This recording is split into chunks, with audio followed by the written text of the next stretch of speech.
Man, this guy's crazy. Dude, what are you thinking? It'll never work. Estás muy loco. Estás muy loco. Estás muy loco. Dude, what's going on, everybody? How you doing? Papa Shrimp in the house, and I want to talk to you about keeping Caridina without using a substrate bottom in your aquarium. Almost a year and a half ago, I moved into a new house and came across some problems when trying to transfer my shrimp from one room to another during a move.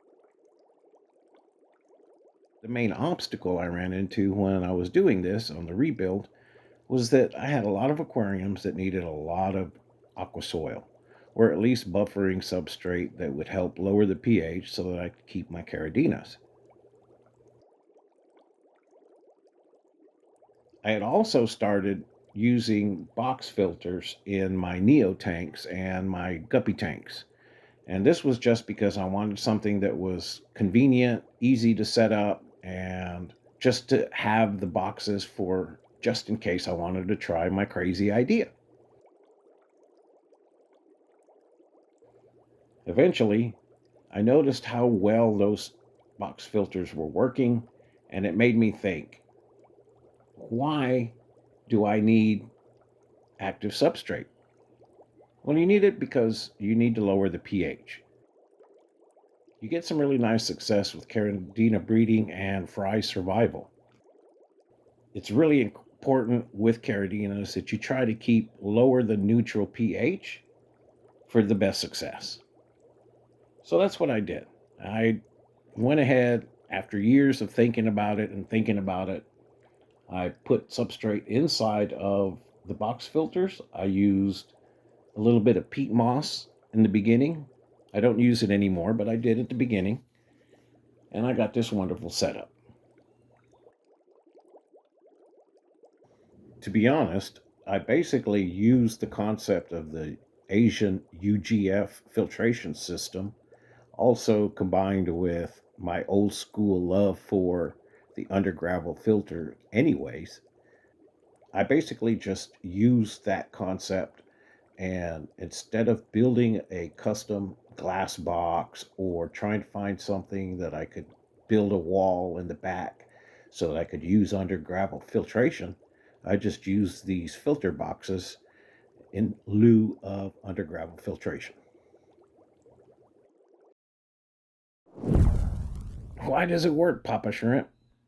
Well, it's a good question. I can't give you any scientific data or parameters that tells you why this works or why that doesn't work or what works better. But I figured if I could narrow down this process to the basics, which is why do you need aqua soil? You don't. The answer is you don't need aqua soil. What you do need is the ability to buffer your pH to lower than neutral. Around 6.5 or lower, you're going to have some really good results. So why does this work for lowering the pH? Well, you put two and two together, you need the active substrate to help buffer the water, pull out the KH in the water column, and leave you with just GH. That's what the active substrate does, basically, in simplified terms. When you take that thought process that you just need to have a little bit lower pH, then if you put substrate inside of the filter boxes instead of the sponges or the other media that comes with it, now the substrate is inside the filter box acting as a buffering agent. It really eliminates the concern of should I use the expensive stuff? Should I use the cheap stuff? What should I use? I used, in this example, I used Stratum because it's readily available. Now, I'll probably have to change it out quite a bit. I'm on about a 6 to 8 month pattern or cycle of each filter box.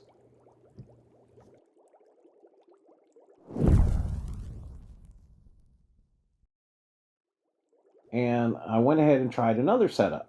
So this is my third setup where I put the black galaxies into, and I wanted to see how well they would do. I took the best ones out of my breeding tank, basically. I started with 3 shrimp, 3 of these black galaxy shrimp, 2 males and 1 female, and they grew into this. You might have seen one of my videos or the video I did on the black galaxy pintos probably about a year ago.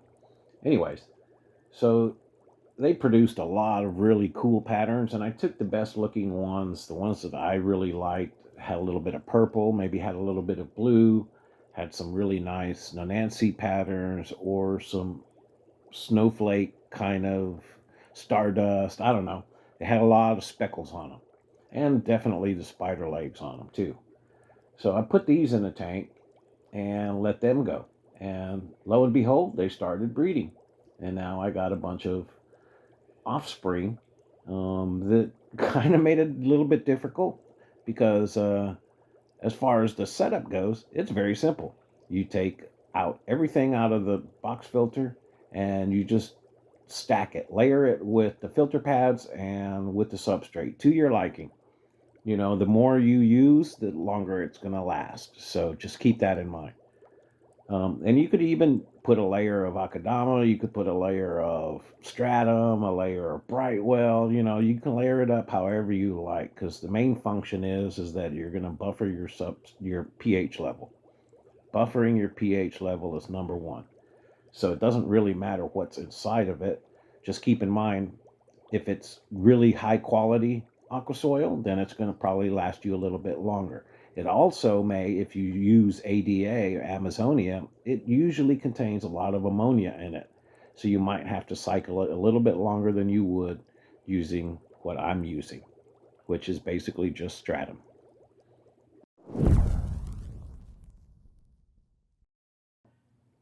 Is this a success or fail? I'm going to have to lean on the side of this is a success. And I'm even going so far as to I'm switching out all of my tanks, most of them. Let me put a little asterisk there. Most of them. I'm going to switch out and just do the box filters.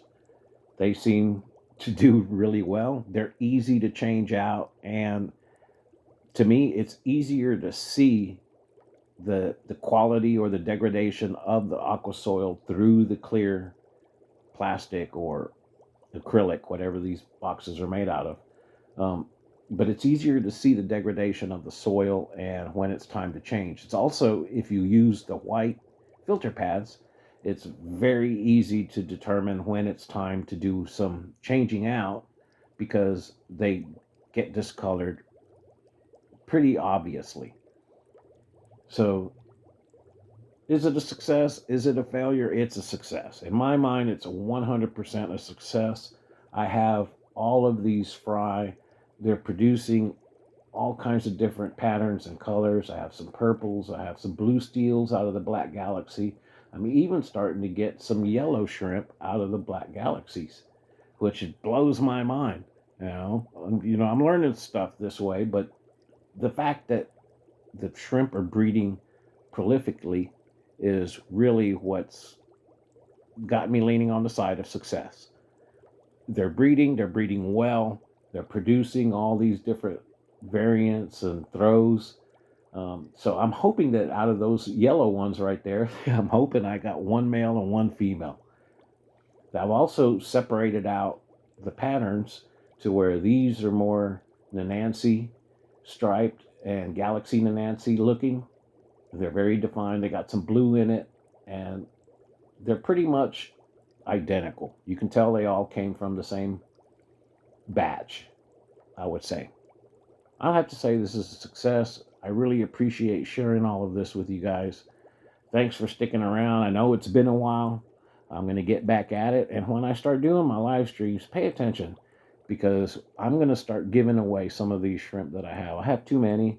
I don't really want to bother with selling them, but I definitely want to share them with everybody. So have a good one. Keep it shrimple. Don't forget, I love shrimp. See you next time.